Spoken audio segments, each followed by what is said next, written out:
So, welcome to Monkey and Frank. My name is Do, and my body is Dom. And today I've got a special guest, and it's Brandon, my soul brother from my Ayahuasca family. How are you doing, Brandon?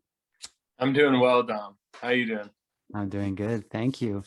So, today we're going to be talking about your journey into psychedelics. How does that sound to you? I cannot wait, and thank you for having me on. It's going to be a really good talk for sure. It's a pleasure. So, when's the first time that you ever took psychedelic in your life? So for me, I actually was introduced to psychedelics in high school. The first psychedelic I actually took was called Salvia divinorum, Mhm. and I took it without any anticipation that there was going to be an actual psychedelic experience. I was more or less under the impression that I was going to smoke some weed and have a little bit of the salvia on top, and it might make me feel okay, a little buzz. But I had no idea what was in store. So for the first psychedelic experience, I add the salvia to a little bit of weed in a bong, and I smoke it. And like my friend said, just hold it in as long as you possibly can. So I took the hit and I held it in for about 15 seconds. And as soon as I blew it out, I instantly just fell right to the ground, got up, fell right against the wall. And for the next about 10, 15 minutes, I was just completely in a different dimension, out of this reality. And I had such a terrifying experience. Honestly, it was not a pleasurable experience at all. Um, Yeah, but I heard that um, salvia is really potent. It's one of the most potent. But the problem is that your body is still in this world, right? So as you're living in the other world, you're banging into the wall, like you say, the tables. Like, what did you see?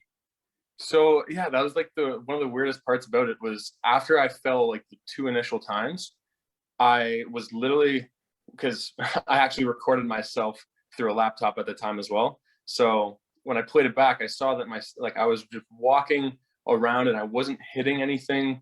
I could somehow manage my way throughout the space I was in without hitting or knocking anything over. Yet I was completely immersed in this other dimension. Just my hands are moving, and you can see that I'm just not there.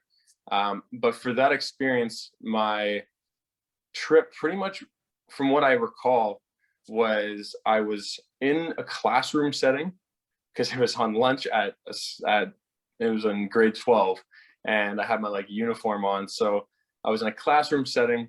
Everything was completely a cartoon, and all of a sudden I hear like this big rumble, and the entire kind of dimension or reality I was in was shaking. And then all of a sudden I look up, and this being, this really ogre, massive, I don't even know how to describe it, being kind of opens up the sky with his two hands and pokes his head in this world and looks back and says, "Hey, I found another world, guys. Everybody come over, come check it out."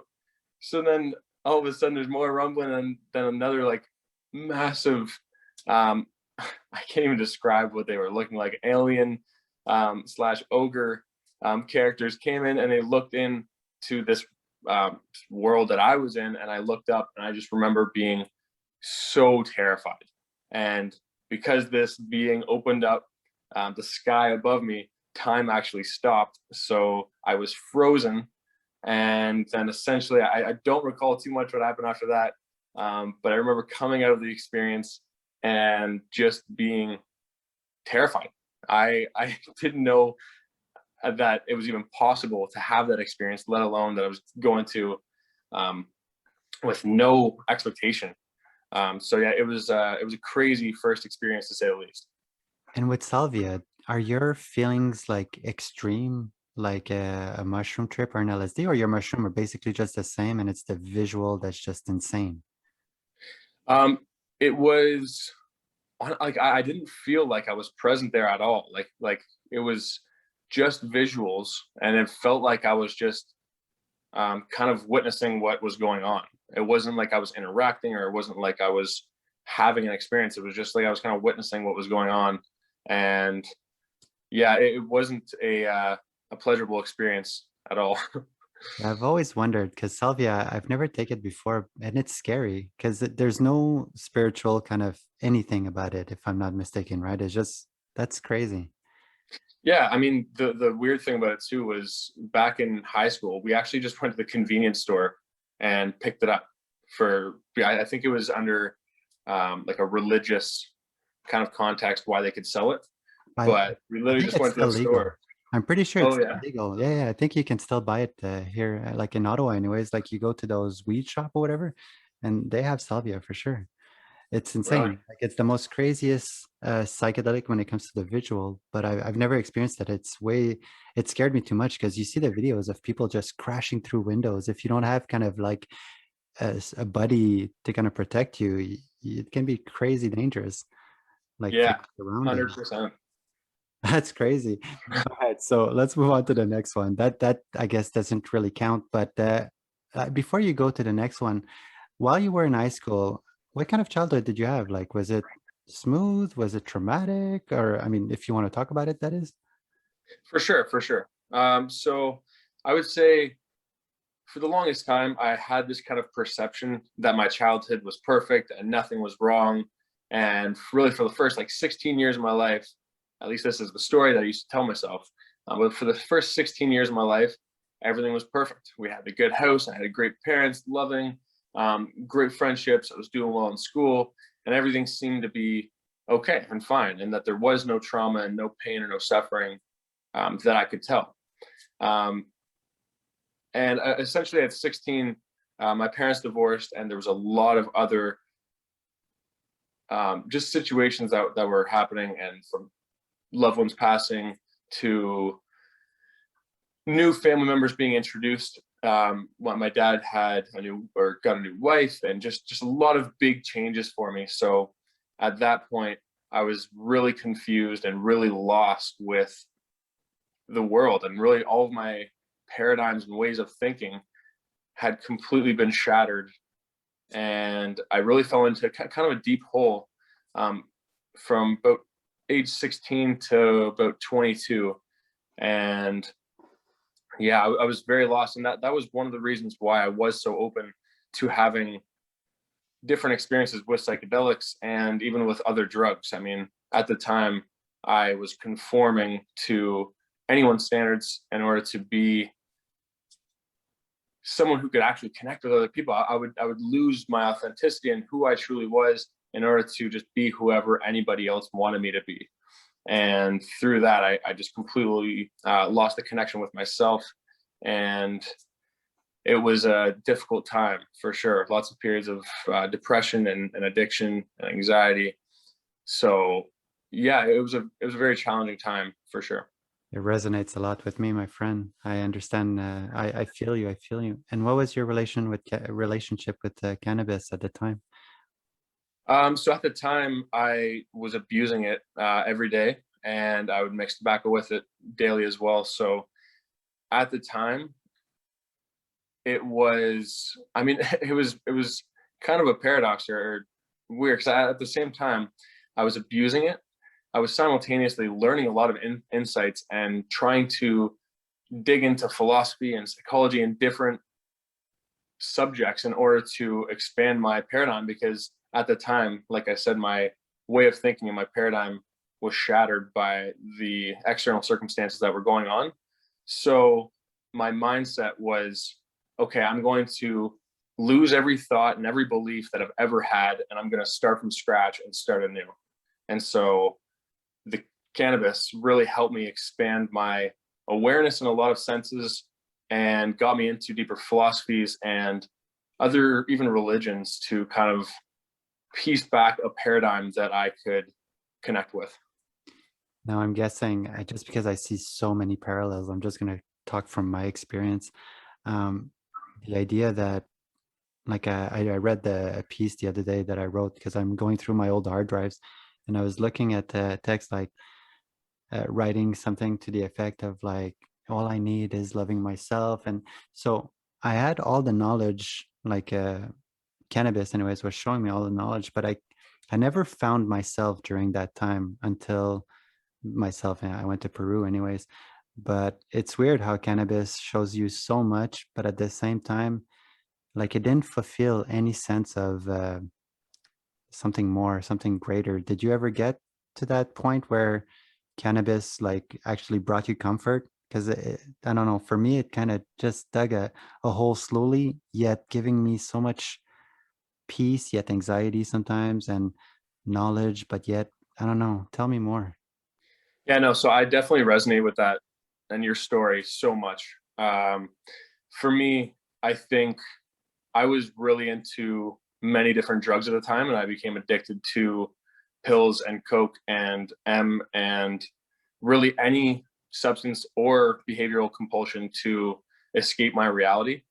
And I was just more or less hopping from one substance to another, one thing to the other, just to keep escaping my reality. And it came down to me and weed and cannabis.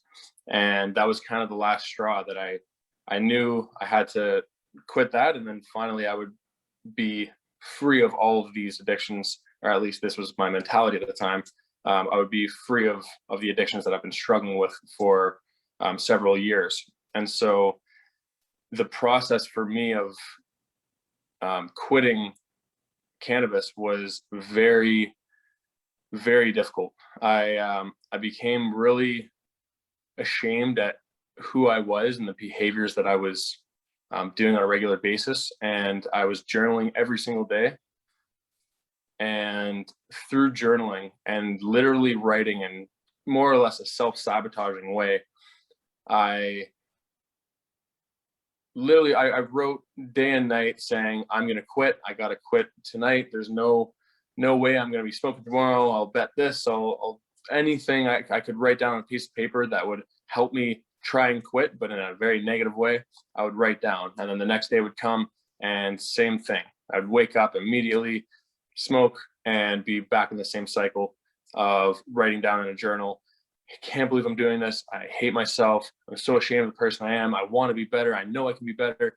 And then next day, same thing over and over. And it was a process, honestly, that it ended up working to my favor a lot because I learned so much from that very difficult and challenging time. But it took me about 2.5 years of journaling every single day in order for me to conquer and overcome that struggle that I had with cannabis as that final addiction.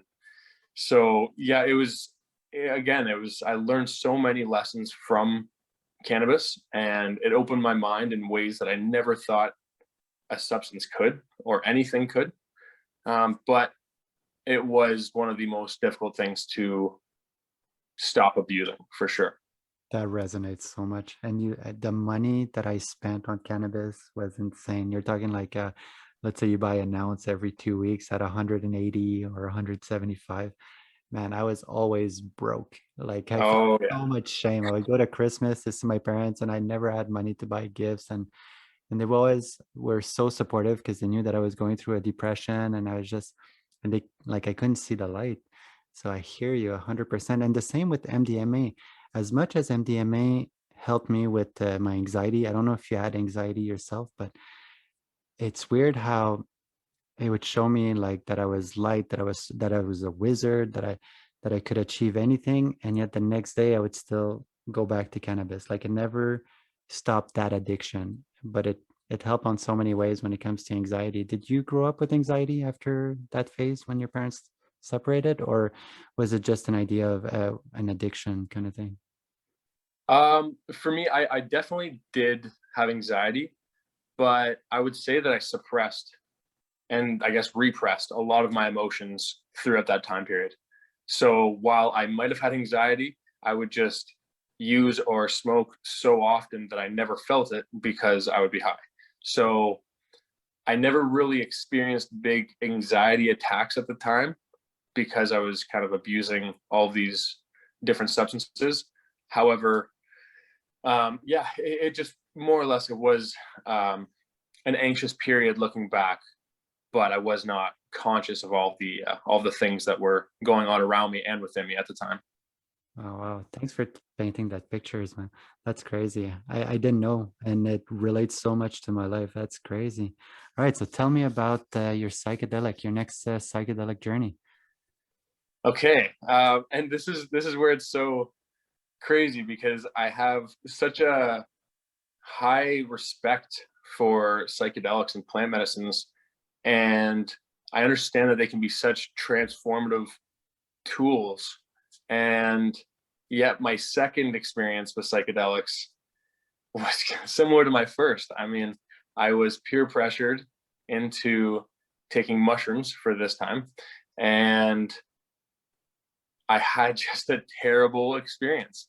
I mean, looking back, it would be classified as that typical bad trip, which I don't really like to use those words anymore. I like the notion of just challenging trips or challenging journeys. However, at the time, it was awful. Again, it was awful, and I was in grade 12, just finishing grade 12, and it was right after my parents' divorce, and I was in the midst of a lot of things going on around me, and that obviously the set is so crucial. Set and setting is so crucial, but the set in my internal world at that time was not prepared to have this mind altering, reality dissolving experience. And so I experienced a lot of anxiety and fear and terror within this experience as well as my first.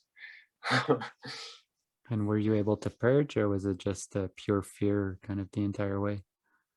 It was a pure fear.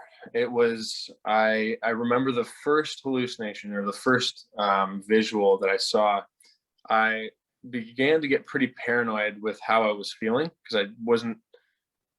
I'd never taken mushrooms, and I began to get very paranoid. I remember I just went into a corner. I was just standing in a corner at yeah where two walls are meeting. I'm looking directly at the wall, and all I see is this massive dark blue and gray and black grim reaper. And he's just staring at me, and it just feels like I am just going to die. I am just terrified out of my mind. I didn't know what to do, so anxious, overflowing with fear at this point. And I ended up going to a room, which was I literally ran to this room, and I locked the door, turned off the lights, and I sat on the bed and had to try and process what I had just seen. And then it was again more fear. I was not in the mindset to have this type of experience. I did not go in with any intentions. I had not prepared for this experience at all. Again, I had no correct set or setting, and again, it was a terrifying experience. So I was on the bed, and all I recall is these demons. That's pretty well all I can say. These demons coming out of the room and flying into me, Wow. and all these demons just saying that they're gonna get me, and they're flying into me, and I just all this anxiety and fear and everything was building up, and it got to the point where I just couldn't manage it. However, I was too scared to leave the room because I didn't know what other people were gonna say about me or how they were gonna judge me. Because at that time, I was very self-conscious, and I needed that kind of external validation from other people in order to internally feel good about myself. And obviously, that is not a good space to be in, but that was where I was at. And so I just stayed in this room, and I was there for about an hour and a half, if I can recall that correctly. And afterwards, I moved upstairs to a different bedroom, and I was just looking at myself in the mirror, just thinking, like, my whole mind is just, it's just dissolved. It just feels like it's just a liquid. And I was just, again, I was so confused. I didn't know what to make of it. And yeah, for my second psychedelic experience, it was again just sheer terror.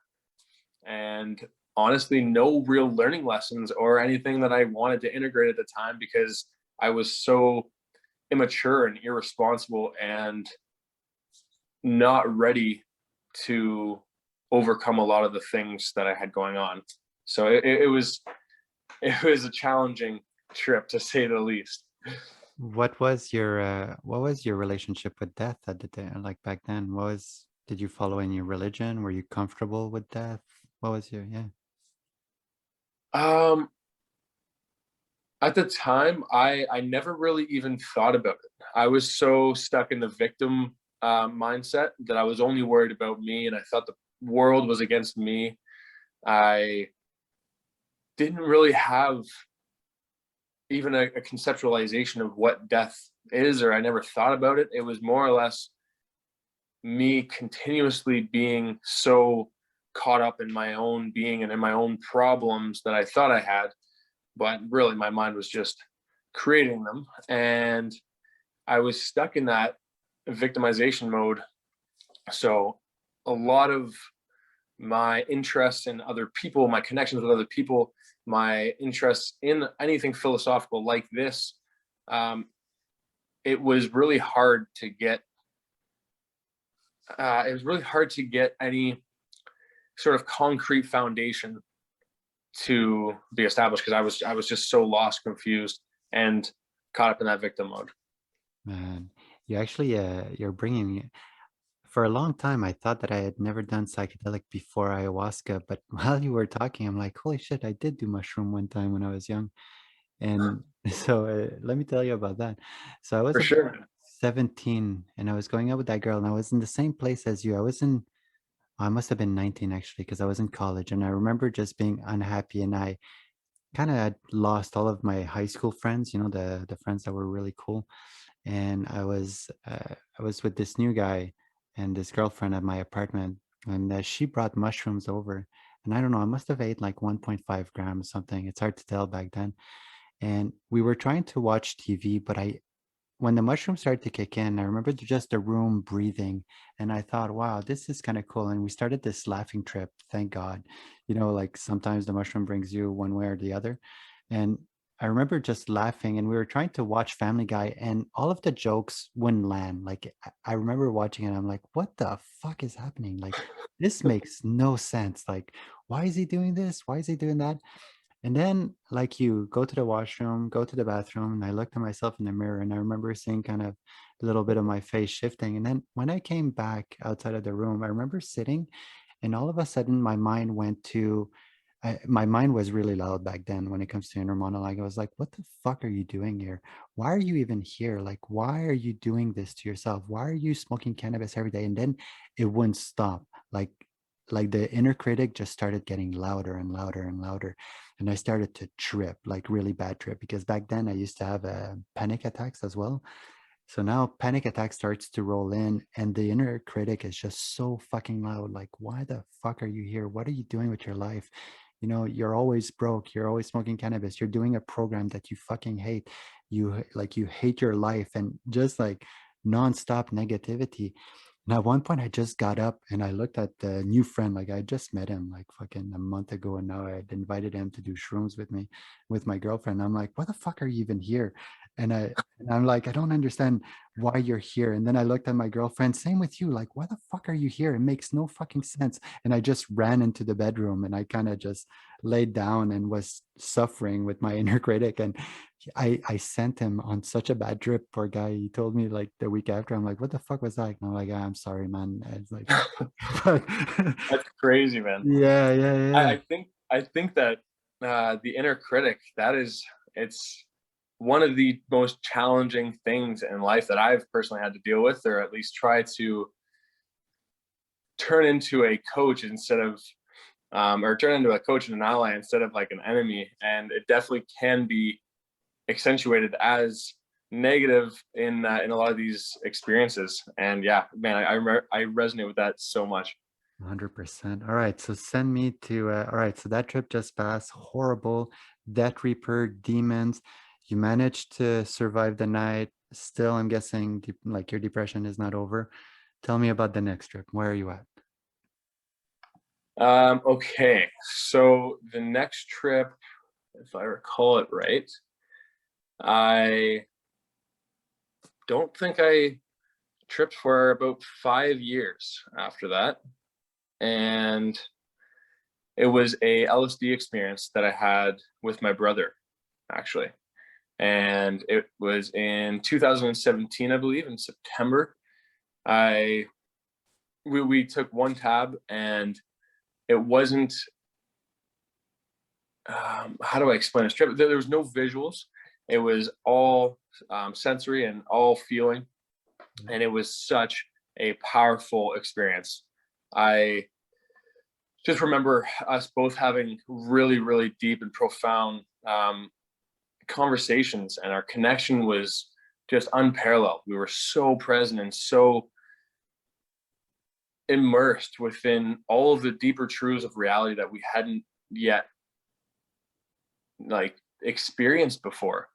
And I think one of the funniest aspects of that trip was that we were having such good conversations that I secretly started recording on my phone, because I was like, yeah, I have to somehow obtain all of these golden nuggets, all of these deeper truths, and I got to get it on my phone so that these will not leave my brain. And at the same time, I guess my brother was doing the exact same thing.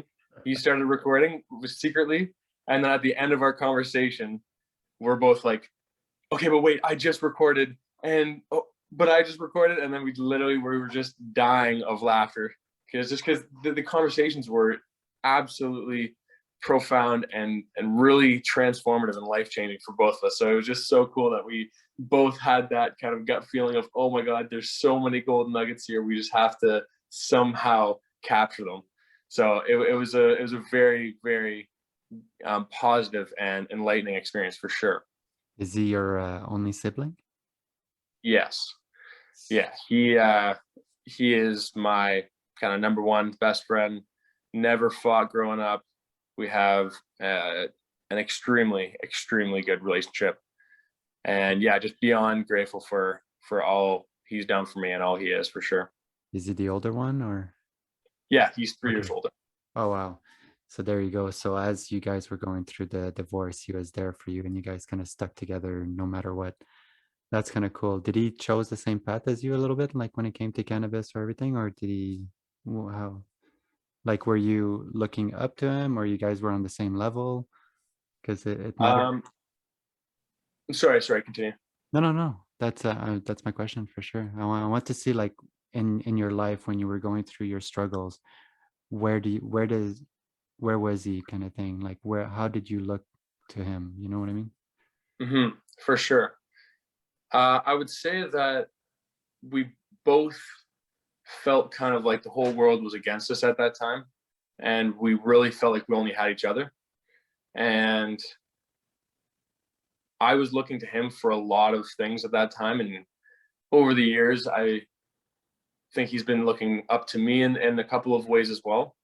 And at that time, for me, I mean, he was taking care of me financially. At one point, he bought me a new phone, I remember, and anytime we went out for anything to eat, he would pay for it. And I always, for me, I always revered and looked up to his character more than anything. He just, it's crazy. He's one of the only people that I've ever known who just, if there's a situation where there is something that is right or wrong and it's kind of blatant, but there's not many other people that are willing to take the responsibility and courage to make a certain decision.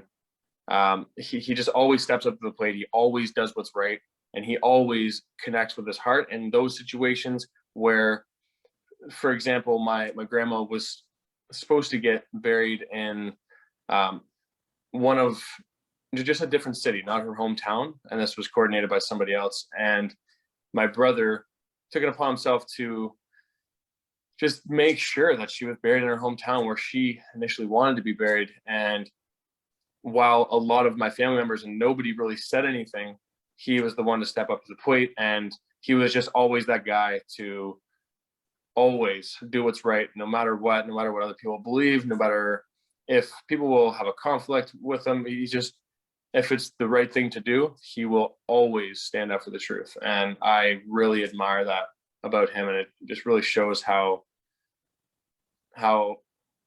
honorable his character is. And so much courage too, to be able to stand up to the family like that. That's crazy. Yeah, for sure, for sure. And there's countless experiences and times where I've just been in awe of him.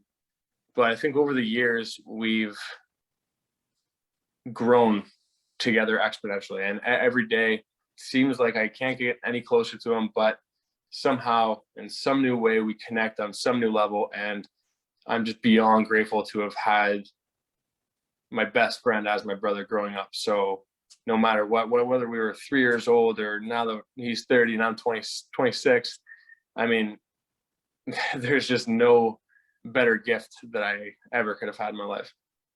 That's crazy. He was like a rock, you know. I yeah, no, sorry.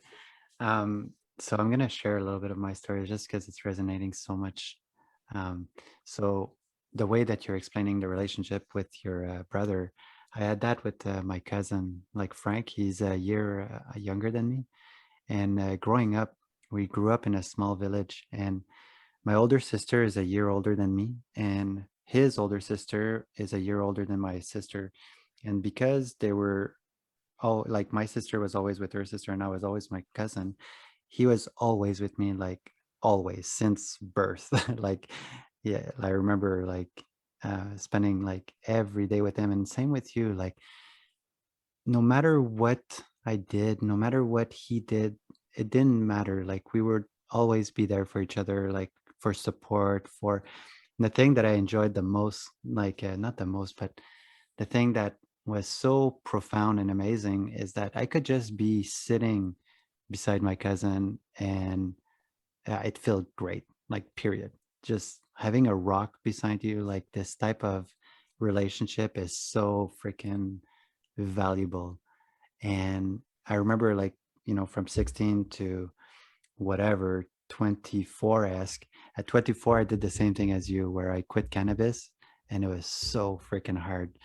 And I kind of did it the same way as you, but without the journaling. I would, the way that I would record my golden nuggets in my mind is I always enjoyed when I would have a beautiful conversation with somebody, and let's say it would be so profound, because smoking cannabis does that. Like if you grow up smoking cannabis, I noticed like I would have, you know, you go outside to smoke a joint and then somebody random shows up and you just talk for an hour outside and it was just so profound.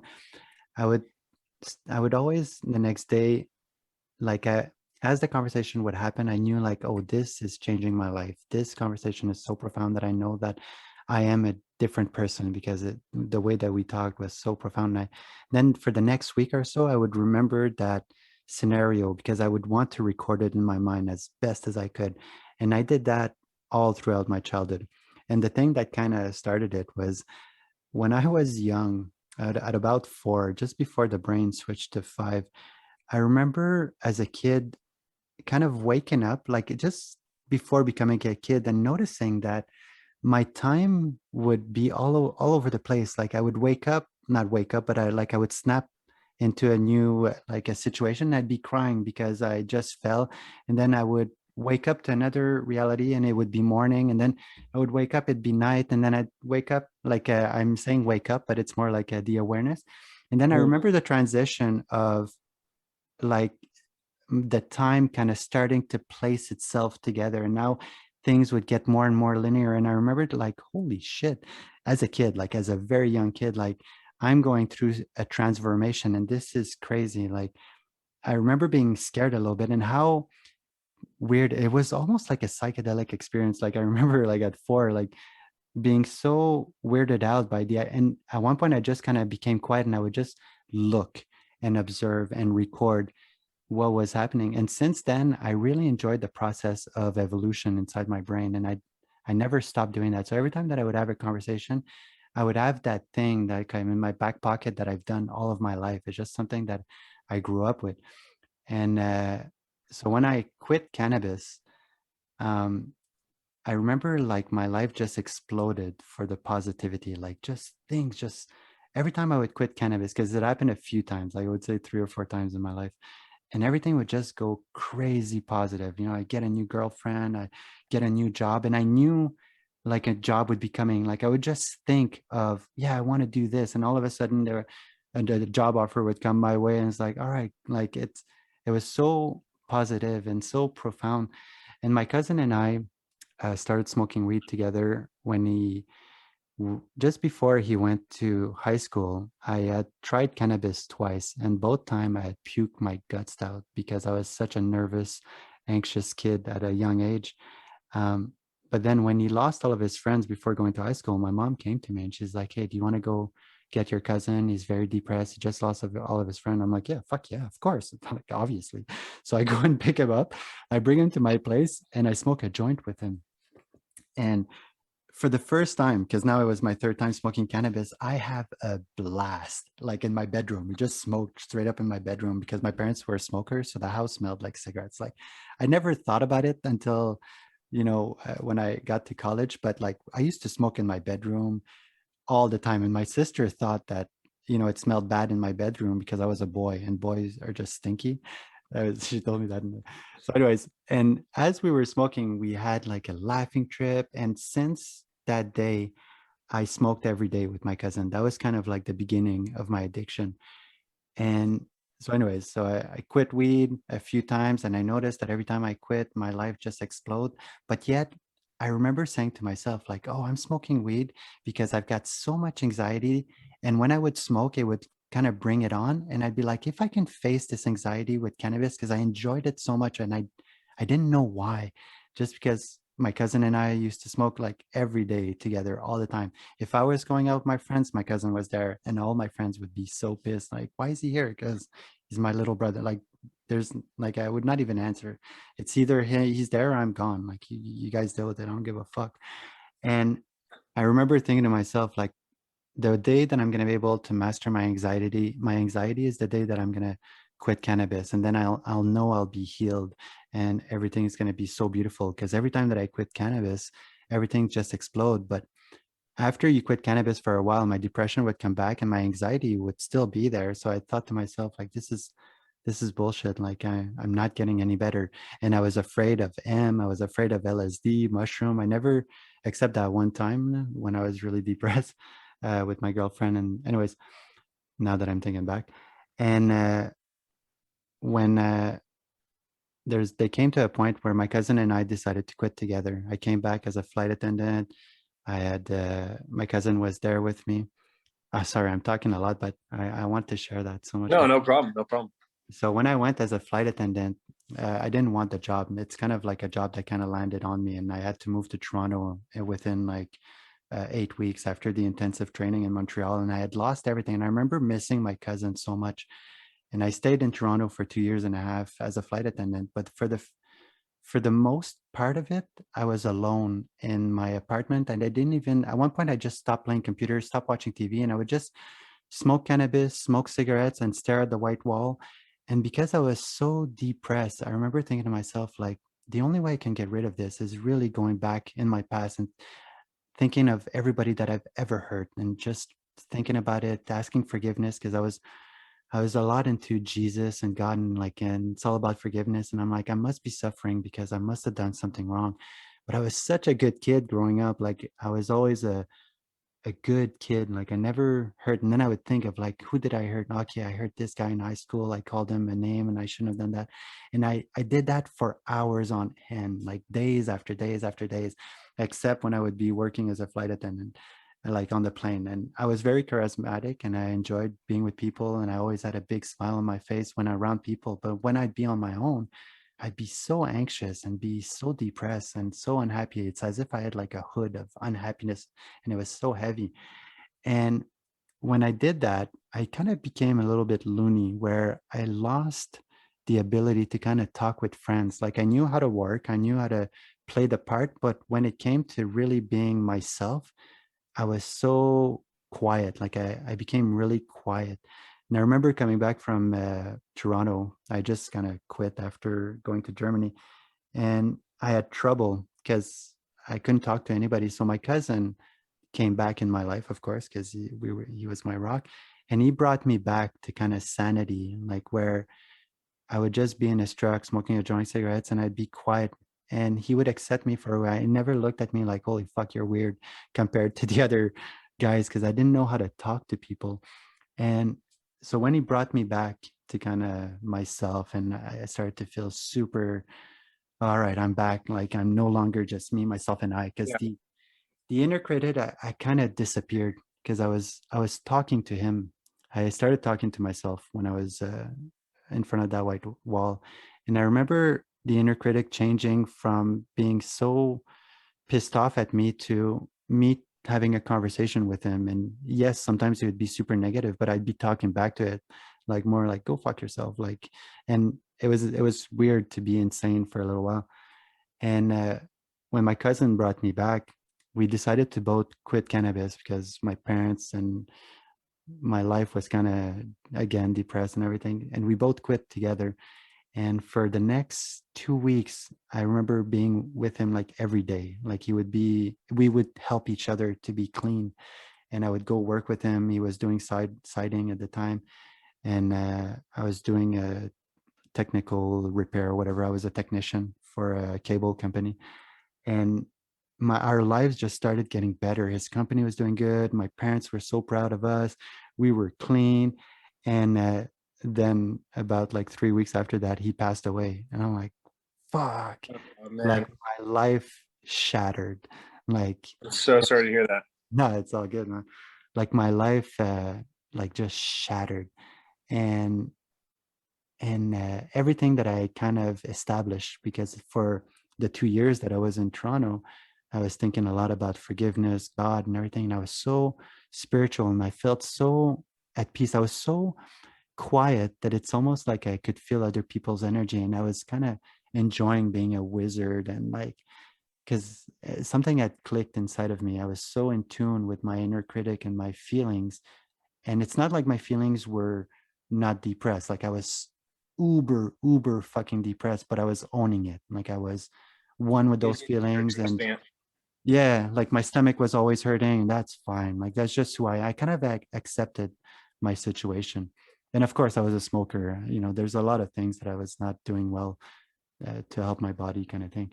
And when he passed away, my like everything turned into chaos, like everything. And I went back to weed. I went back. And yeah, and then that lasted for 8 years until I did ayahuasca. But I wanted to share that with you, just to kind of, I don't know why I felt called to share. No, for sure. Thank you for sharing, man. I resonate with that story immensely because I think the nature of this is really cyclical. It's really yeah, the ups and downs of life, they come and go. And for me, I experienced the same thing with cannabis and with other drugs of you quit for a little bit, you feel on top of the world, good things start happening, but then you fall back into a rut and then you're kind of back at square one.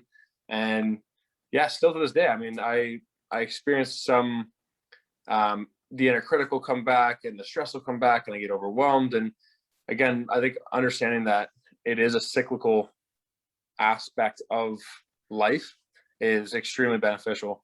Yeah, thanks for sharing, man. And no worries. And also, I wanted to kind of bring up as well the idea that like your brother, it's something so fucking special, like so special. And that's why I shared that story, like in a way as well. Like the idea, like I know you already recognize it. And you know how you were saying, like, oh, I can't love him more. I hope my story makes him just love him more, a little bit more, because For sure. so fucking beautiful.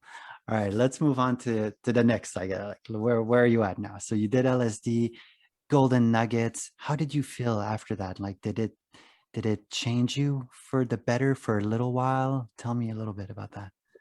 So at the time, I just started dating my girlfriend, and honestly, my life kind of did a big 180.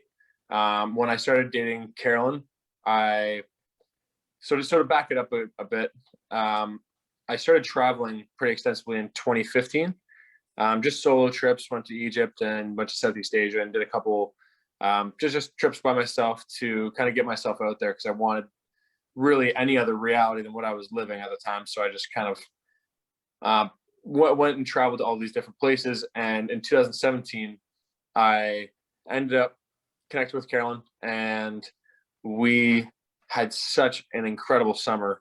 And we were doing everything. We did a helicopter ride over the Niagara Falls, and any adventure that we could do, we were doing it. And so the LSD experience was kind of right in the midst of all of these amazing things aligning in my life.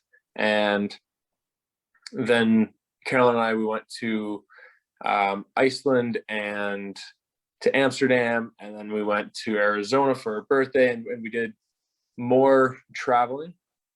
And then the next psychedelic, I'm trying to think, I don't think it was until ayahuasca. I'm trying to recall though.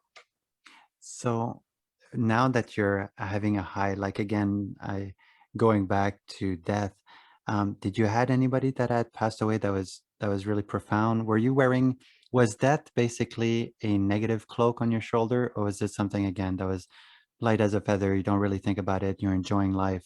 What was your relationship at this point? Yeah, so as the hardest death for me was, it was my grandma and papa, and they passed actually 11 days apart. So my grandma passed away from cancer, and then 11 days later, my papa, who was in perfect shape, really good physical health, but he suffered Alzheimer's. He passed, 11 days later. So that was extremely hard for me. And at the time, I did suppress a lot of it, and I didn't know how to kind of cope with that either. So once that happened, my relationship with death was very, it was, I had no connection or no relationship with death at all. I just more or less didn't understand it, and I was fearful of it. Avoiding, And huh? Like avoidance. yeah, Yeah. yeah. So yeah, it was definitely a difficult period. And I simultaneously at the same time, it was kind of gave me a sense that there was something more, some greater energy, some greater source that connected kind of everybody. Because for me, witnessing that, my papa being in perfect physical health, and then him passing just 11 days after, it just makes me at least want to just believe that there is some greater connection between individuals. And yeah, just the human connection goes far beyond just a physical bond. Yeah, I was gonna say that. That's really profound. That's like those birds, they mate for life, and then as soon as one bird dies, the other one stops eating, and that's it. That's all. Like, Yeah, that's yeah, amazing. In a way, like I'm really sorry for your loss, but at the same time, it's so beautiful. But yeah, absolutely. yeah, but you were so close. So, what made you think of going to ayahuasca? Was it what was it like? Was it you want to change, or was it again taking the plunge, like going for something unique, new? Let's do it. Whoa. Yeah, so for me, I'm similar to Matt in the sense I listened to your podcast with Matt, absolutely loved it. But I'm similar to Matt in the sense that I actually watched the DMT Spirit Molecule documentary, and I watched it in either late 2011 or early 2012.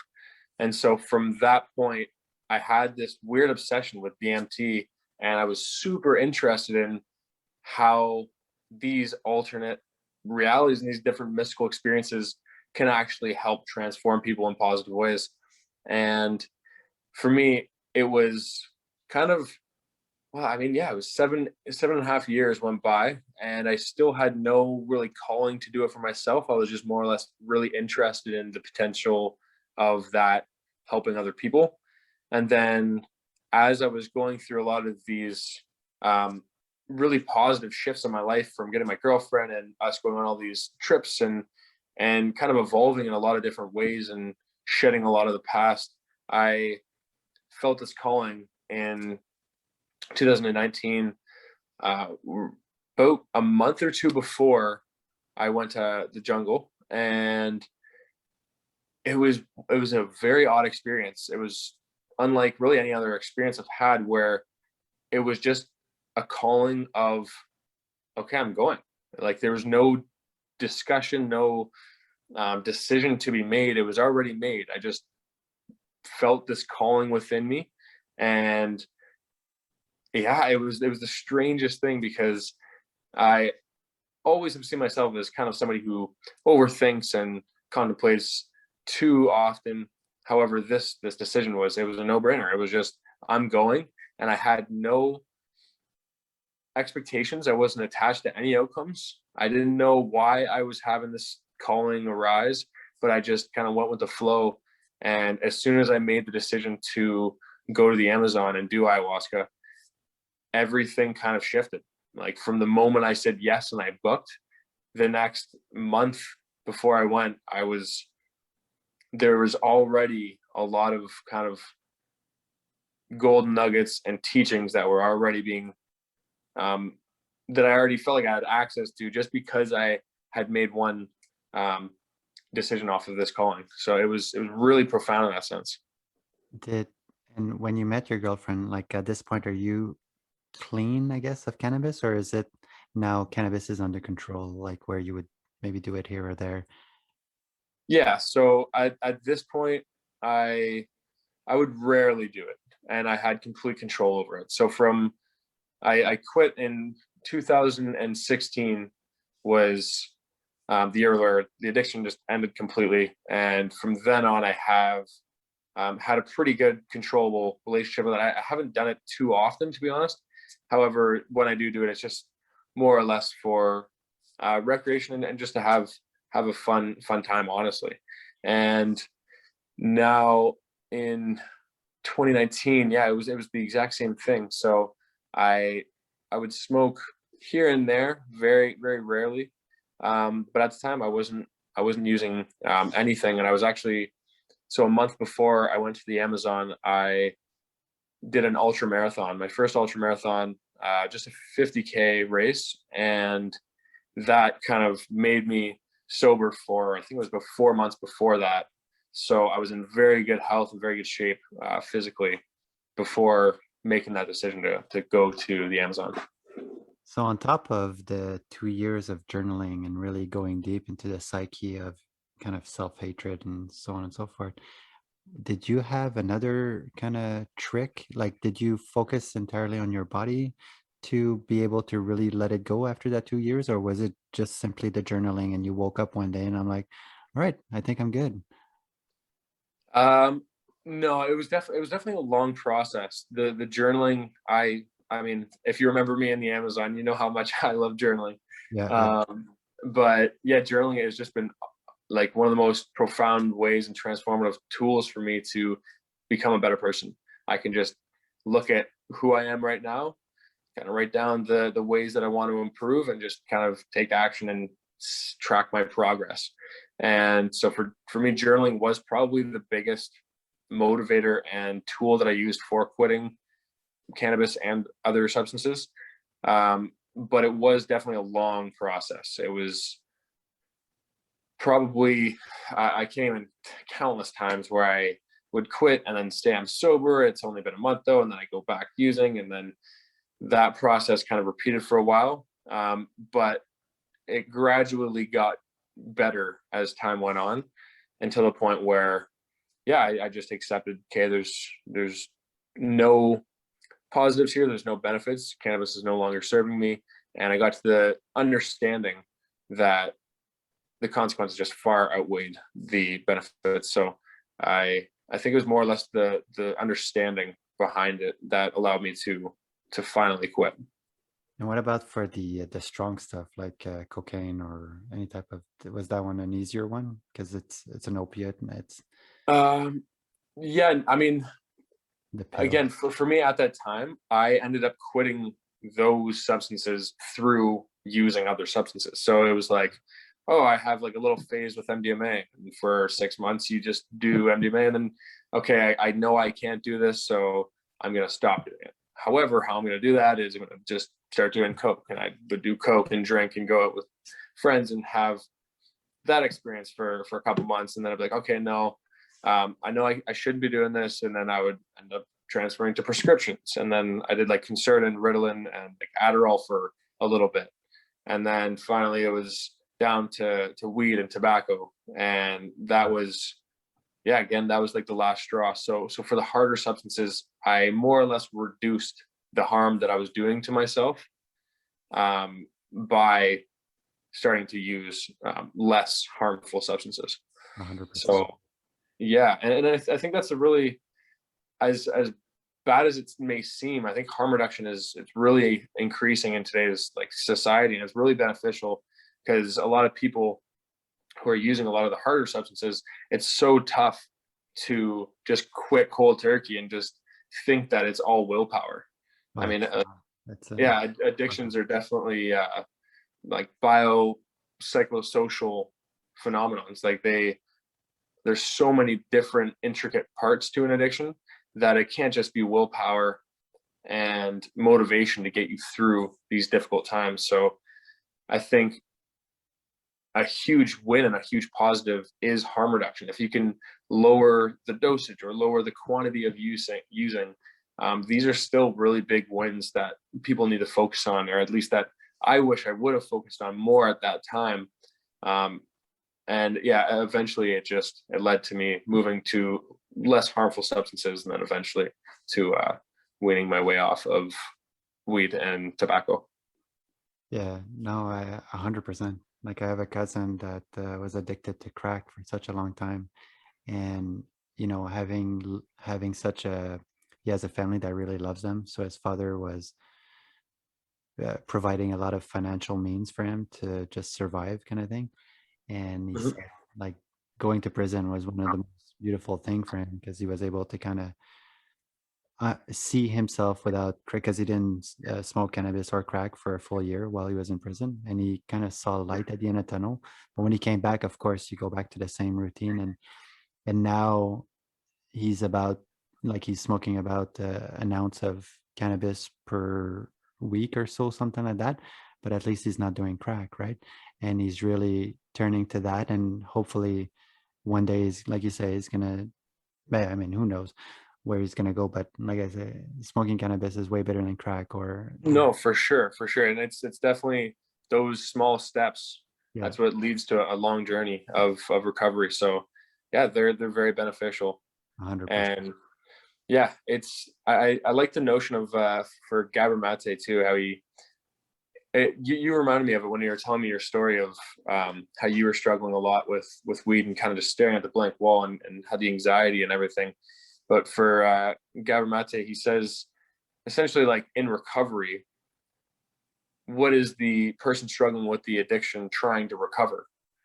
And he points out that what they're trying to recover is themselves, is that they've lost themselves in the addiction or in the substance, and all that they truly need in order to recover is to find themselves and their true nature and who they authentically are. And that is another really big lesson in teaching for me as I kind of look back on my own addiction, and all I wanted to do was just find myself. In order for me to recover, I just needed to find that authenticity that I lost through conforming to society standards, and even my parents' standards and friends' standards and everybody else around me. Um, so yeah, it was just a really, really cool lesson that I learned from him recently in a little workshop I did with him. Yeah, 100%. The thing that resonates here is it's for me, it's my stomach pain, my anxiety or whatever that I had like all of my life, even like since childhood. That's the thing that always ruled my life. And it's, I always tried to be free of it. But now, of course, after ayahuasca, I realized that I was always trying to find myself, because yes, what you just said about like following your friends, or even the not really following, but having the fear of not being good enough for your friend, not good enough for your parents, not good enough for society life. And for me, it was like I was not good enough for my body. Like, why was my body giving me so much physical pain as I grew up? Like from a young age, like what did I do to deserve this? Like Mm-hmm. why did I 5 years old am I always having stomach pain?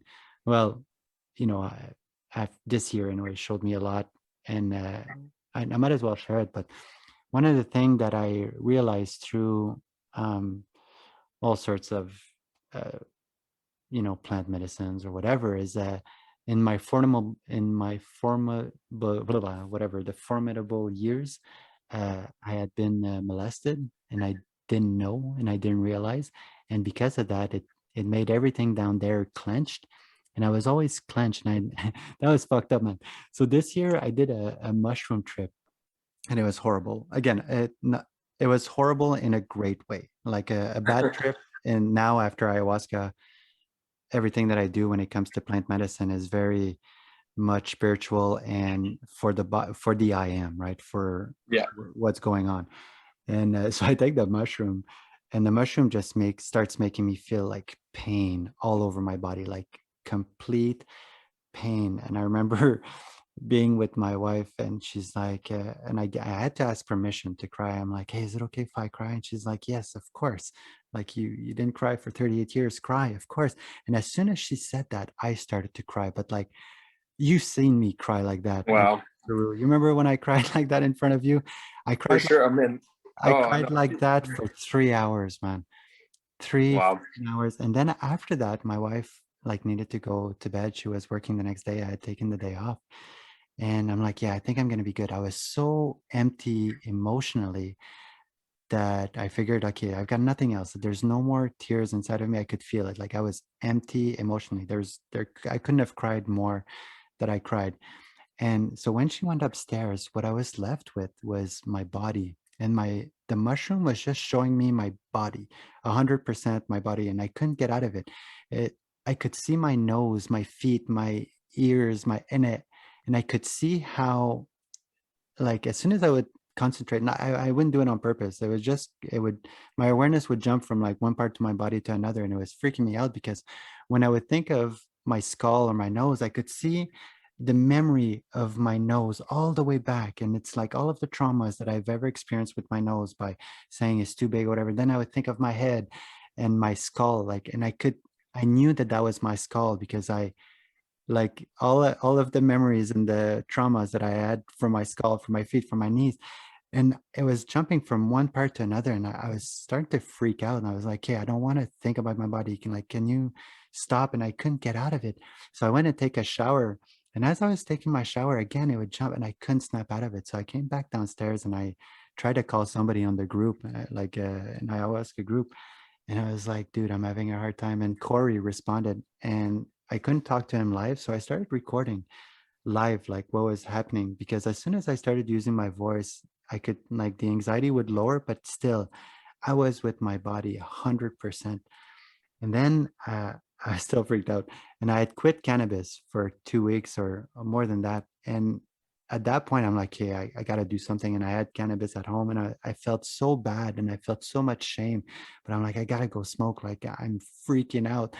Fucking mushroom doesn't want to let me go. Like, I kept thinking, when I would think of my body, like my nose, my skull, I hated it. I hated my body so much. Like, I could see, like, fuck this body. And I kind of had the memory of like other bodies in my past, and I was like, I like this body, I like this body, but fuck Dom. Like, this body sucks. I hate it so much because of all of the pain I've ever experienced. And so through my shame and my sadness, I rolled up a joint. I'm like, I give up. Okay, I'm gonna go back to smoking weed. I'm an asshole, I'm a loser. Even though I went to Peru and ayahuasca, I'm going back to cannabis. I can't do this, because I knew that sobriety was kind of the way spirituality kind of says, like, if you really want to know yourself, you got to be sober. But I was still in the dark night of the soul. Like, I was not Mhm. doing good. So I go outside and I smoke. I know it's a long story, but there's a point. uh, and I smoke. And as soon as I smoke, mother came into my awareness, and cannabis, because I've been with cannabis for so long. I had attributed cannabis to mother after Peru. Like, every time I would smoke, I would just think of mother and think of my time in Peru, and she would bring me so much comfort. So cannabis for me was a plant to bring in another spirit, like mother, ayahuasca, basically. Mhm. So I go outside, and that spirit comes in, and I'm like, oh, thank God. I want to think of you. I don't want to think of my body. And as soon as I did that, I said to myself, like, hey, Dom, like, I can tell, like, I fucking hate you, but this is a problem. Like, I know that I need to create self-love. I've been trying to do that for fucking 6 months now. listen, I don't love you, but I want to work on starting to love you. So how about we try now? And as soon as I did that, there's a physical pain that started in my heart that just kind of came in my heart, and it was like I was having an experience as if I was on ayahuasca or sapo. And as soon as I get an experience like that, I know what to do. I start breathing like intensely, like the same as I did in my sapo experience. and Mhm. and I dropped to my knees, and I thought I was going to be sick. And that feeling went in my heart, went in my body, went like it was going from one space to another, and it was so painful. And what it was showing me is like for the first time in my life, I was looking at my body with love. And because of that, my body started to release. And all of the pain that I had accumulating, like all of my life, from hating it, from always ignoring it, from always like, and it was so deep. Like it was like since I was young, like I hated it so fucking much. And so for the first time, I saw my body and the pain erupted. And for the next about 2 to 3 hours, I was in complete pain, but I remember talking out loud for like the next 2 hours, like, okay, Dom, I got you. I know you're in pain, and I'm looking at you. I'm not gonna look back. And if I have to feel this pain for the rest of my life, I'll do it. Like it's me and you, buddy. Like it's I got you, I got you. And I kind of created a big separation. Well, at one point the pain got so fucking much, I almost passed out. Mother came in, took my entire pained body, put it in a ball and separated it, and kind of took over my body and was like, Dom, chill, do chill. Like you guys are both panicking way too much. And I was talking out loud. I felt insane. But as soon as she put that all of my pain into a ball and kind of put it in on the side, and I could see it, uh, I allowed it. I am like, you know what? I'm insane. Fuck it. Like, mother, take over. Like, I'm about to pass out. This is so fucking painful. And she was talking to me like, chill, chill. Like, because the experience was so fucking profound. Like, you got this, chill. And I kind of just stayed like that and talking to myself. And I fell asleep. The next day, I woke up and there was such a pain in my stomach, like, such a pain. I thought I had to go to the hospital. I took a suppository. I took like water. I was trying everything to get the pain to kind of pass. And I was telling my wife like, maybe I think I need to go to the hospital. Like the pain is so extreme. Anyways, it ended up like unblocking, and I went to the washroom. And when I went to the washroom, I realized I'm fucking clenching. And I was like, what the fuck's happening down there? And oh yeah, and when I woke up the next day, I was like one with my body. I couldn't It's kind of a commitment that I had done the day before with the mushroom and mother cannabis and myself. Like, I'm never going to look away from this body. Like, my body is my body, and I need to fucking respect it and love it no matter what. And so when I took the suppository and everything passed, I realized, like, what the fuck's happening down there? And I realized I was clenching, and I realized that I did that all my life. And it kicked like it was so fucking profound. And I kind of had a vision of what happened, I guess at 4 or 3 years old or something like that. And it brought me again to my knees, and I was able to purge it. But dude, for 38 years, my entire lower abdomen, whatever, was clenched from fear, from this experience. And it fucked the rest of my life up. And I didn't even know. And Wow. and that was the cause. And since then, I've been like one presence with my body. And every time there's anything that clenches, like anything, my jaw, anything, I'm like, I take the time to breathe into it and to relax. And since then, stomach pain is gone. No more constipation. Uh, I'm working on getting my posterior or whatever in working order, like to remove the pain, whatever. I'm doing exercise or whatever. Wow, man, that's crazy. That is Insane. crazy. I have so many insights and questions. Shoot. Um, I mean, first and foremost, I think it's just like a testament to like the power of acceptance and accepting. One of my ceremonies in um, the Amazon was simply I had the same thing in my gut. I had no idea what was going on. It was the most excruciating pain I had ever felt in my life. But as soon and I had it for like 4 hours, and I just wanted to purge. But as soon as I accepted that that feeling was there, and I literally internally told myself, like, I accept that this feeling is here. All of a sudden, it just, I started purging, and then I left my body entirely, completely. And so I really resonated with you when you're saying, even with your wife, and when she kind of gave you permission to feel and to cry, then all of a sudden that opened up the gate for you. And in this situation too, where you gave yourself that self-love, and you open yourself up to embrace and accepting your body and how you felt, then all of a sudden your feelings started to come out, and it's really, really cool. I mean, right after I came back from the Amazon, I couldn't believe that I had that experience of, as soon as I accepted it, the feeling was gone. And so I was reading a book at the time called Becoming Supernatural by Joe Dispenza. And in it, he talks about exactly this concept of how our bodies biologically can store emotions and our neuropeptides and our tissues and our skin and all of our tissues and organs and muscles.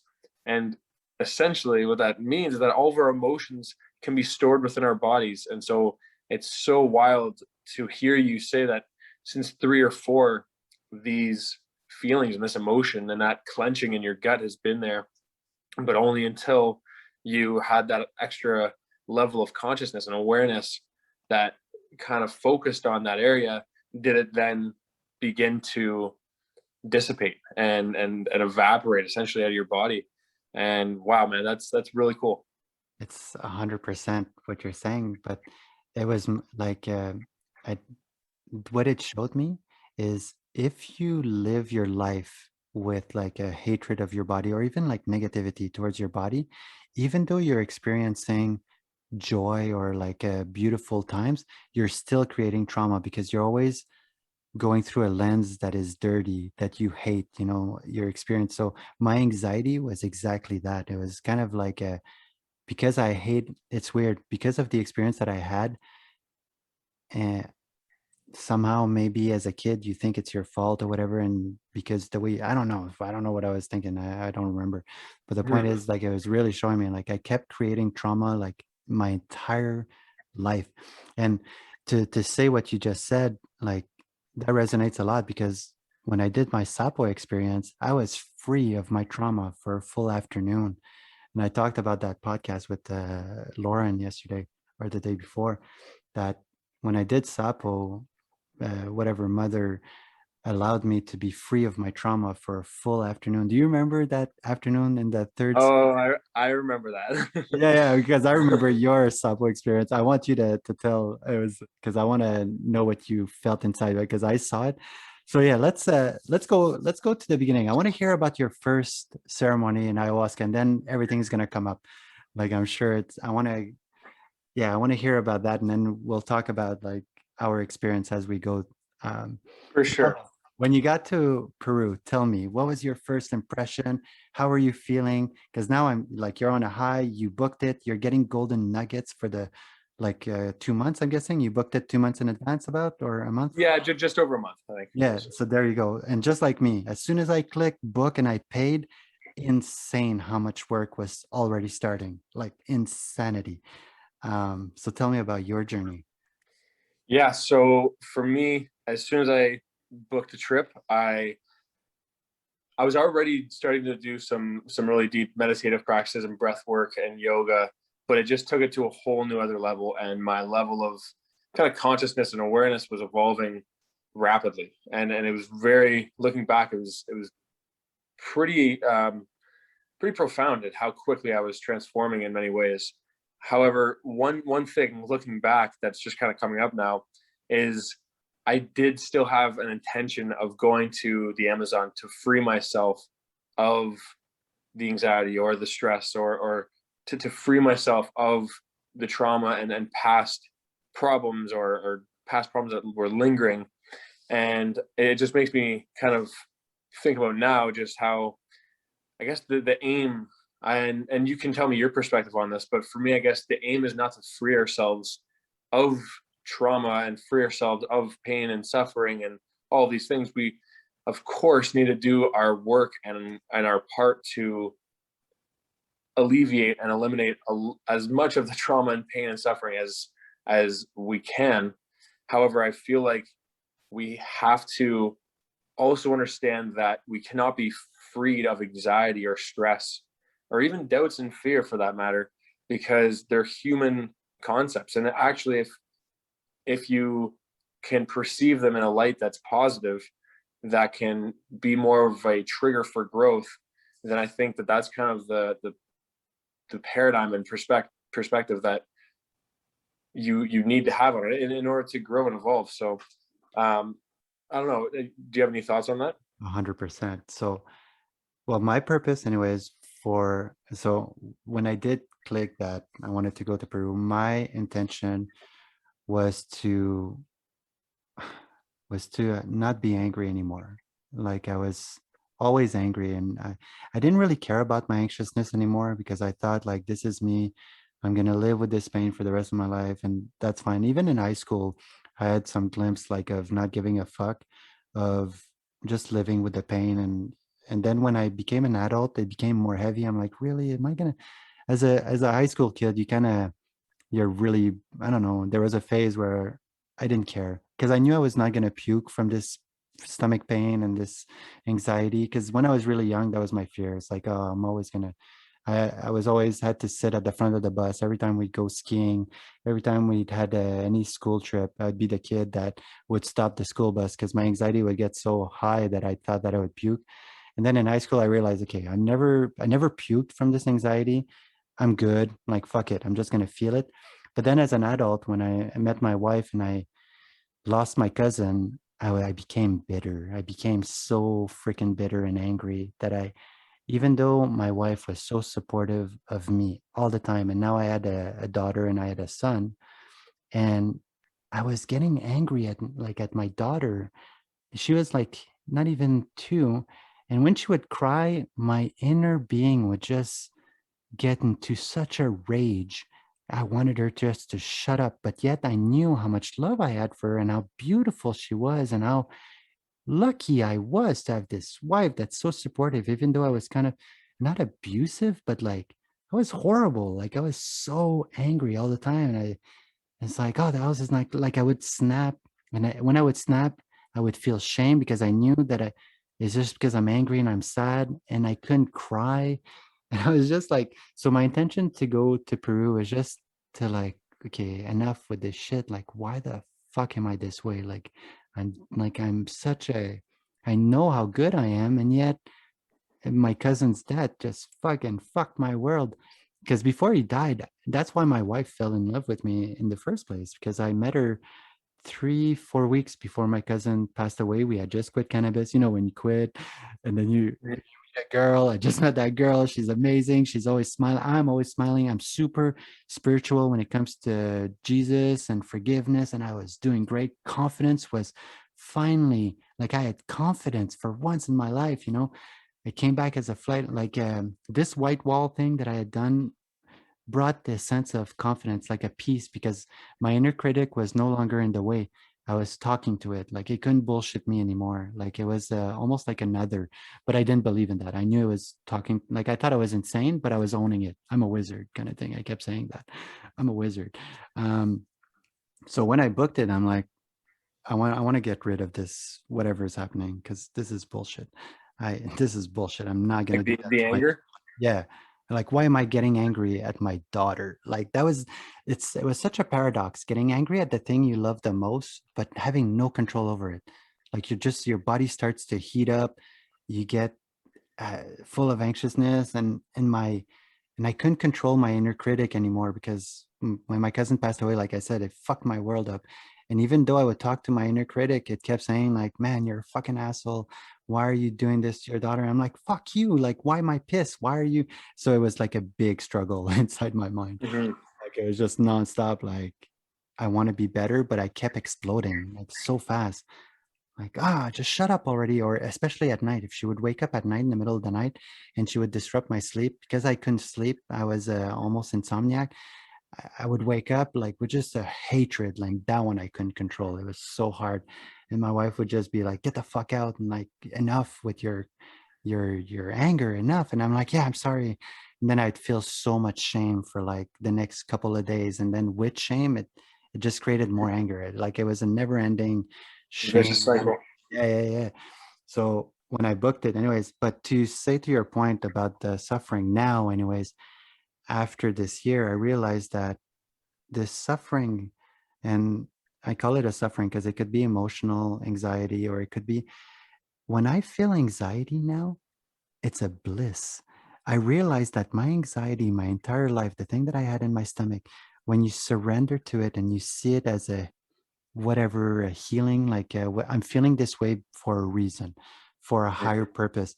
And as soon as you do that, and the mushroom taught me that, and mother and cannabis, I don't know, all of them, it turns into a bliss and it comes up into my heart and it makes me want to cry, laugh, love, and it gets over my shoulder and it's like a river that's flowing. So this crazy anxiety that I had before, when I feel it now, it's because I'm sad or because something profound is happening and I allow it and it takes over my entire body and it turns into such a bliss and I cry openly with like eyes open, looking up. I'm not ashamed. Look at my wife and Mhm.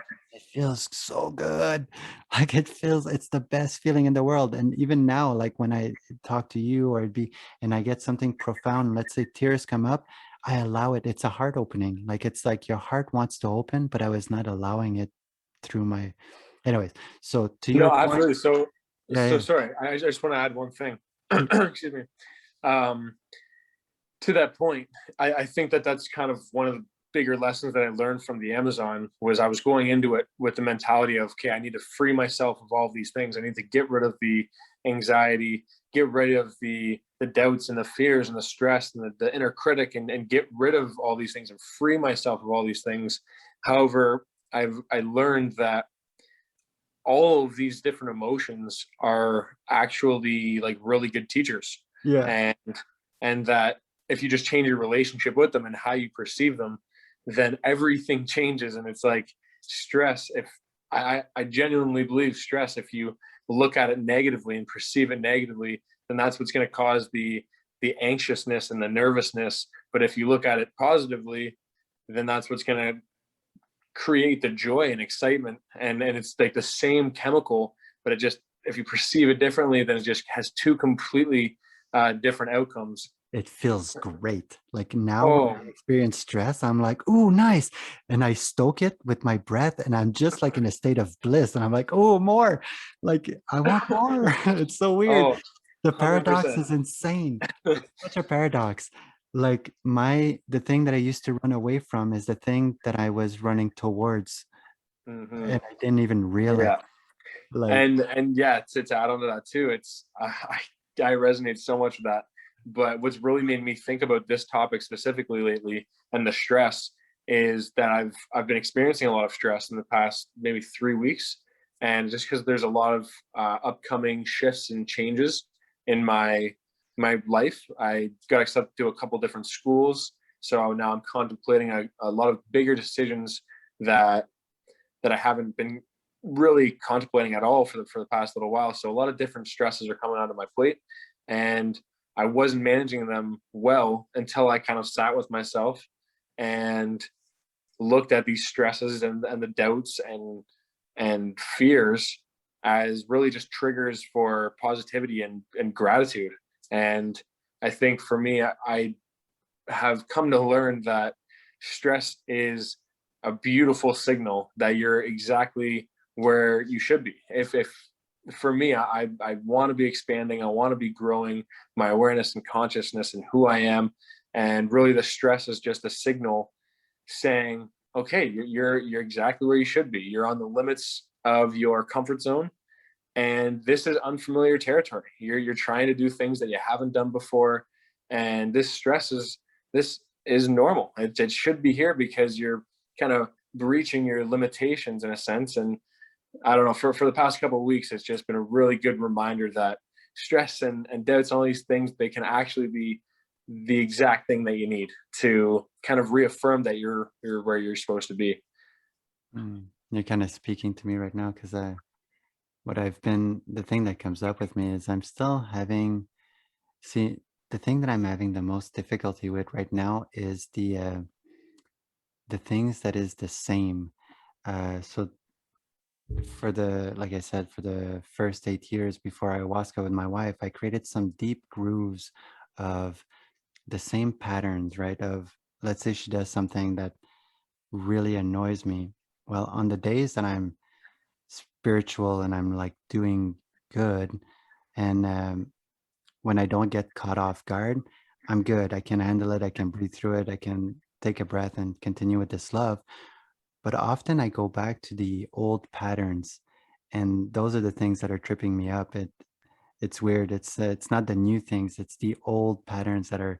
I keep going back in the old grooves, and I forget. And it's not that I feel shame, like I'm really good at looking at my body, but I get caught so quickly, and then I just react, and then I hurt. Uh, the I hurt her, and that it's been bumming me out. But yeah, I like this to really sit. Yeah, Yeah, no, for sure. And again, I think what we were talking about before of how um, emotions and these things, that it's very cyclical. It is a cycle that comes in. Even forgetting, it's like you have such a profound mystical experience. You go to ayahuasca, you have some amazing thing shift in your life, and you think, okay, I'm never gonna forget to not be grateful for this thing, right.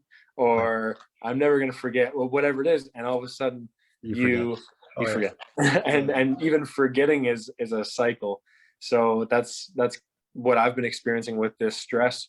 And yeah, it's been extremely important for me to also embrace and accept that I'm going to forget that stress is actually a good sign in a lot of cases.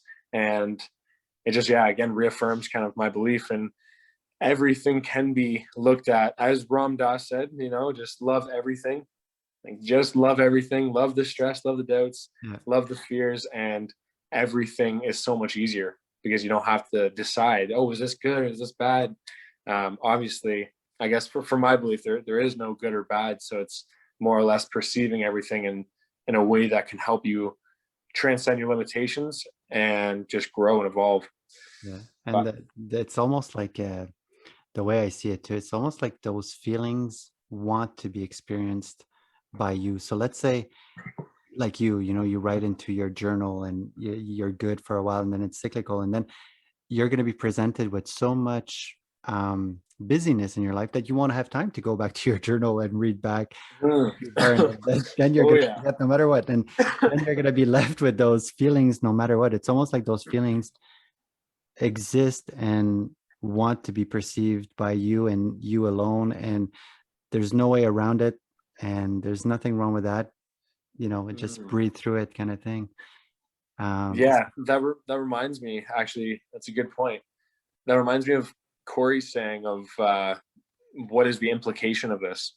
And so for me, when I am in stressful situations, or when I try to plunge inward a little bit and ask deeper introspective questions on certain things, asking what is the implication of this has been so beneficial in my life. So if I was to look and ask this question immediately, as soon as the stress kind of came up a couple of weeks back, and said, okay, what is the implication of the stress? Like, what does this imply? Well, then if I was looking through a conscious and kind of aware lens, then I would have seen like, oh, I am pushing my boundaries here. I am growing and learning a lot of new things, and the stress is because I'm going into unfamiliar territory. And yeah, that excuse me, that question has proven to be so beneficial in my life. And yeah, I can't express how much just that one question can change your perspective on so many things. Yeah, I'll have to, but it brings back the idea, like the fucked up part is like I can clearly see, like as I'm living my life, I can see night and day of who I was back then to who I am now. But the fucked up thing is that the feelings for whatever reason are the same. So I always, that's one thing, a misconception, before you get into this journey, you're like, if I get there, then I'll be good. But it's weird. When you Mhm. get there, you're like, no, it's the same. I'm so hard on myself still to this day as I was before. And yet I can see clearly, like I am so far, like so far where I was. And still I'm like, yeah, it's not that it's not good enough, but those the feelings are the same. They're the same intensity. They're the same, Yeah, and it's meant to be witnessed. It's meant to for you to process, to look at, to be the observer of, because you're doing work with madre. You know, you're doing work with this illusion, and without absolutely. you, it's and that purpose. So the what's the implication in this? I wish it would resonate more, because it must be the French in me, but what do you mean? Like, what is the implication of this? Like, in terms of what am I witnessing? What do you mean? So essentially, when I think about it, it just means like, what does this imply? So for an example, I shared this with Corey actually, so I'll use this example. When I was in at his place last March, I were just hanging on the hot tub, and I lied to him, more or less just self exaggerating a simple point. I pretty much said, what did I say? It was it was about plunging. So at the time I was starting to have people over and plunge in like the ice tank that I have. Yeah. We're just having ice baths, and I was inviting a lot of people over every week, and I was creating this little circle, and it was really fun to have all these people over, and I was just sharing kind of the lessons that I was learning in that process of plunging with people and how ice baths were helping me. And I understand now why I did exaggerate, but I said, "Oh, and at the end of our ice baths, and at the end of the after everyone plunges, we then plunge more internally and share something about ourselves, about the week, positives, negatives, and we get more into a deeper conversation to kind of close things up." Which was actually not even the case, and I just did that subconsciously. I just lied, just outright, pretty well, just well. And again, this is a perfect scenario to ask that question of, what is the implication of this? Like, why, what does this imply? Why would I lie to Corey? I know Corey is going to accept me for who I am, whether I make terrible decisions. The guy is full of love and light, and he is going to accept me for who I am and who I am presenting myself to be at that moment. No matter what, he's going to love me. So what is the implication of this lie? And for me, the lie signifies that I need to still seek external validation in order to feel worthy. Meaning, and again, what does that imply? That implies my own lack of self-worth. Because if I already had that total 100% self-love and self-worth within myself, then I wouldn't be seeking his validation and hoping that he thinks that I can go deep and do the work, and that I'm very spiritual and that I'm philosophical and I'm a deep, wise individual. And so that question of what is the implication of this is, yeah, it's taught me so much in those instances where I over exaggerate and I subconsciously act or behave or say things that I don't intend to.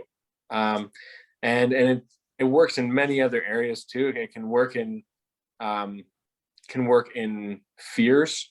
I think a good example for a fear is I was really jealous of my girlfriend applying back to school. She's applied back to University of UBC, University of British Columbia, and to a couple other schools. And I don't know, I couldn't understand why I was so envious and why I was so jealous of her. I was so proud of her and so happy for her for taking the initiative to go back to school. I couldn't get my head around why I was so caught up in being envious of her. And again, I sat with myself and I asked, what is the implication of this envy? What is this jealousy and envy implying? And lo and behold, it was my own desire to go back to school, to elevate and grow my academic life so that I could flourish in a more into a better profession that aligns with my desires and what my passions are. So yeah, through asking this simple question, this very simple question of what is the implication of this, it can have so many profound effects. God damn. Yeah, yeah. No, I hear you 100%. But that lying example, I do that to my wife. And what does this imply? I feel like I'm not good enough. Oh man. Yeah, yeah, yeah. Yeah, Yeah. man. It's a very easy way to access a deeper understanding of who you are, or at least who you're acting to be. Um, and yeah, it's yeah, immensely beneficial. Yeah, and man, it resonates because when you said that lie thing, it's like it right away. I thought to my wife because it's weird how those white lies or those little lies come up out of, and I'm like, why do I do that? Like, it makes no sense. Why can I just say the truth for, X, Y, and Z? It makes no sense. But I've never asked that question. What does this imply? And as soon as I asked it, I'm like, oh shit. I don't feel like I'm worth like my worth is my perception of worth when it comes to her because of that. Like 8 years, man, of me being a fucking dick or whatever, before ayahuasca and even after ayahuasca and even now. And yeah. Man, thank you so Yeah, much. I appreciate that so much. That was profound, and a tear yeah. came. I mean, Crazy. it's I think it really sunk in for me. I did a 72-hour silent retreat. I do two a year. I'm actually going to do one not this weekend, but the weekend after that. Mm-hmm. But through one of my silent retreats, after I came back from being with Corey, so it was last May. I had that kind of, he shared with me that tool of what is the implication of this, and then I had that kind of aha moment of that one example in the hot tub with Corey. But then it just started spiraling of like all of the other various times in my life where, holy shit, I just completely overlooked the deeper meanings behind how I acted or how I behaved. And it's been a really, yeah, really great tool. Really great tool. And it's funny too because when you first mentioned that question, I heard Corey right away in my head. Like, same with you. I turn to Corey when it comes to advice. And what are the implication of, like, it's so Corey. That's Oh great. yeah. All right. Okay, so all right, where were we? So now in Peru. Yeah. Do you have more insight? Because that was profound. I feel like, yeah, you helped me um so much, man, when it comes to that. okay, so okay, couple things. Okay, first off, I absolutely love you to death. I gotta cut this short a little bit. I got maybe till 100%. 9 o'clock. That's good. Yeah. Um, and then hopefully, if you're willing, we can pick up right where we left off Of and course. do another episode. Yo, it's Um, and yeah, I guess one thing that's been kind of on my mind throughout the past maybe 20-25 minutes. Not sure where this has come from, but it's this idea of like how we are limitless. And you were looking back at yourself. Um, you were saying that when you look back at yourself, you kind of judge your past self, and you know that you're so far ahead of where you were, but at the same time you still feel so far behind of where you could be. And this kind of internal dialogue, I guess that's something that I struggle with as well, of perceiving that I am far ahead or far behind of others and of who I am. So it's kind of judging me back based on my past self. um, but kind of a little insight I just had was that essentially we all, in my belief, we all are truly infinite and limitless beings of love and of potential. And that kind of implies no matter where we are in that infinite space, whatever identity we're currently kind of taking on in this human experience, we're going to have two parallels, or two different positive and negative outlooks. We're always going to have something worse than what we could be, and always something better than what we could be in this human expression. However, it's really understanding that behind that human quality and human essence of us, there is always that limitless nature that is always going to be what curates this experience and what cultivates the opportunity for growth. Because again, I don't think there is any positives or negatives, so I don't think there is any far behinds or far aheads. And I actually talked to Corey on this as well, when I was back at his place, and I always thought that he was just so far ahead, and that I would never be able to kind of reach his level of consciousness and awareness. And then I come home, and honestly, my girlfriend was kind of saying the same things to me about that. It's like, you're so far ahead.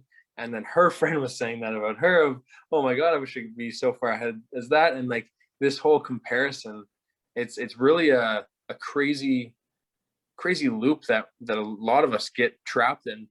And I've noticed it recently as well in social media. I've just kind of taken a little sidestep away from it for a few months here, and just that level of comparison is so prevalent, I think, in many people's lives. And I'm not saying I've overcame it at all, but I think it's really important to focus on that fact that we all are at our core limitless, and that means that there's going to be something better and something worse in our mind's perception of it.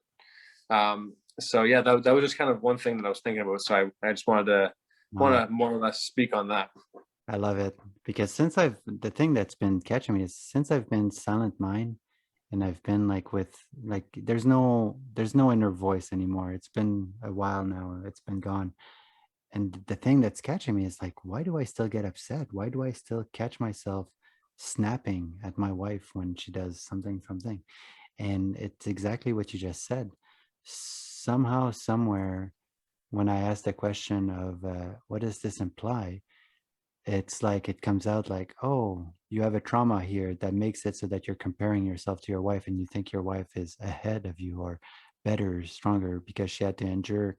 And like you say, like if I take a deep breath and I go back to the Tao and I just allow all those feelings to turn into bliss, no matter what they are, it's it it's kind of like taking a moment, like every time that you feel an emotion of stress, instead of like continuing to play with it, to really ask that question, what does this imply? And then right away, it's going to be you take a breath and you sit with it.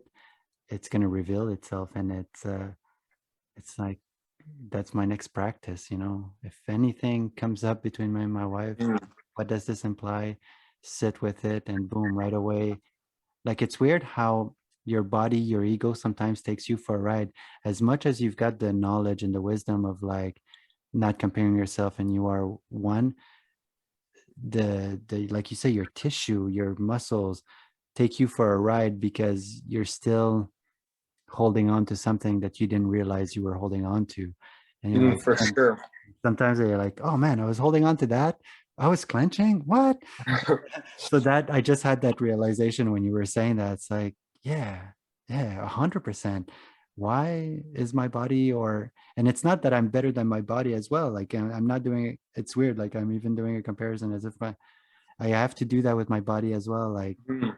Like as if I'm better than my body and better than my ego kind of thing. But no, like there's a purpose, there's a healing for all it all ties in. There's a lot to digest. That's why I feel Yeah. so appropriate that the 9 o'clock is coming up and you need to go because that was profound, man, on so many levels, and I need to digest this shit. Like I'm No, emotional. for sure, for sure. And I've got to add too. I've been like in the past, after honestly, after a lot of the challenging trips that I've had with psychedelics, which the majority of my trips have been challenging, Yeah. um, to say the least. And I think after those trips, you kind of a lot of your paradigms do kind of break down, and you deconstruct a lot of paradigms that you don't want anymore. But then that fills space for something new to emerge. And for me, I have got lost in that space before. And then I start to have these ideas of, oh, I'm not my ego. So anytime my ego comes up, then I get so confused and I got to fight with it. Or, oh, I'm not my body. But anytime certain problems arise there, then I have to disassociate myself with it. But I think, again, a key teaching for me is trying to kind of make all of these systems a symbiotic relationship Yeah. where everything meshes together and where everything works in congruency. So my mind, my body, spirit, ego, everything is on the same page, and they're all allies kind of just working towards a greater cause. And that cause is, as I believe, is to evolve and to transcend this current self to become a better self, because that really is the deepest purpose, I believe, of being a limitless self, is trying to always grow and to evolve. And I think it's Jim Quick who said, like, if you're not growing, you're dying.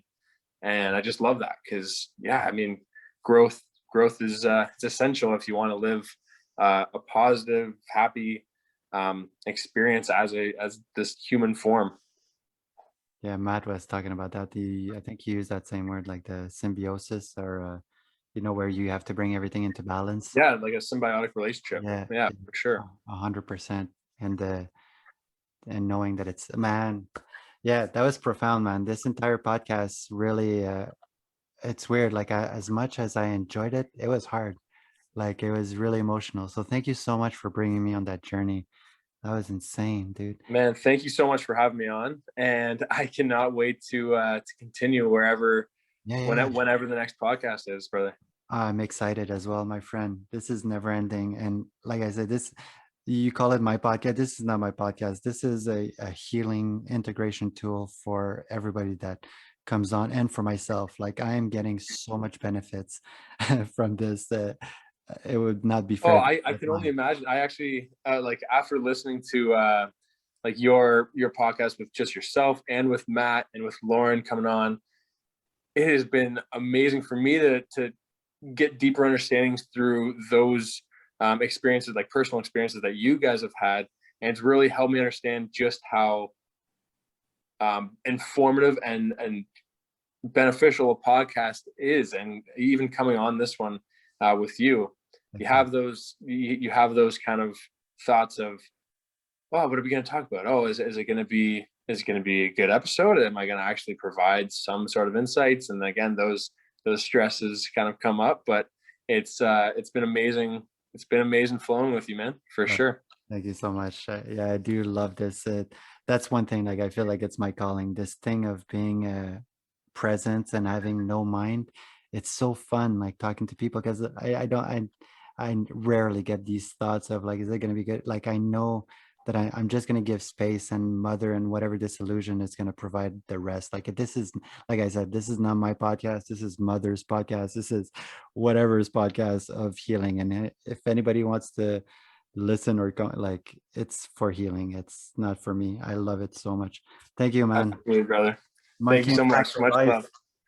Woo. What did you just say? Much love, brother. Much love. All right, see you later, and love you with all my heart. Absolutely, man. Take care. All right.